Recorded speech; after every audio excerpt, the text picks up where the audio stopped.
Watu wanapokuwa wawili kama couple, wakiweza mke na mume, jamani, mkafanya biashara pamoja na mkaa mna chemistry, na kwambia mnaweza mkaendelea, kwa sababu kwa mfano sisi wanawake, ukipata mwanamke ambaye ni mzuri kwenye uchumi, ni mchungu wa hela, anajua kuhifadhi hela, cha muhimu mpe hela yake anayoomba kwa mwezi, labda ni milioni 1 au milioni 2, na wewe chukua cha kwako, kile mnachokubaliana, kwa sababu sisi wanawake tunachotaka ni kitu kimoja kwenye maisha, kusimamia neno lako, kuishi makubaliano. Tukisha commit ya kwamba sikiliza, wewe chukua milioni 2, mimi milioni 2, hii milioni 7 tunaweka kwenye maendeleo.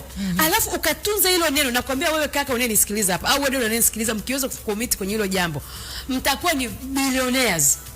Billionaires, kwa sababu mimi nina cha kwangu cha kutumia pocket money, huyu na pocket money yake, na tuna watch ile account, na tukishikubaliana matumizi yake hatubadilishi.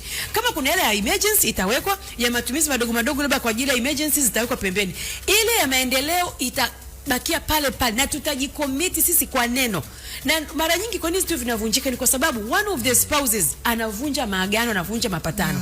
Na niseme biashara haihitaji emotions, biashara haihitaji kuleta matatizo, biashara haitaki kuleta excuses. The moment unaleta excuses, hiyo partnership imekufa. Lakini nakwambia hivi, faida ya partnership ni kubwa kuliko unavyofikiria wewe. Ni tofauti na mtu akiwa individual. Individual una burn out, huna backup, unakuwa una pressure, unakuwa una worry, yani unachanganyikiwa. Lakini unapokuwa na mwenzangu pale, hata nikiondoka sasa nikaenda miezi 3 Marekani, mnajua mume wangu yuko pale, atafanya kama tulivyokubaliana, hela yangu ataniwekea kwenye account, hela ya biashara itabaki pale, na nikirudi sitokuta kitu kimegeuka hata kitu kimoja. Hata peace of mind ni kubwa kuliko unavyofikiria. Kwa sababu kuna watu ambao hawanaga restful life, hawana restful sleep. Yani whether akisleep hako restful, yani hapumziki akilala na hapumziki akiwa macho.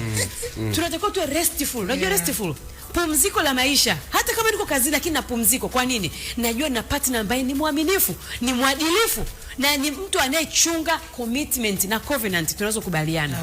Mchizi wangu 2026. Unampenda? Msikilize.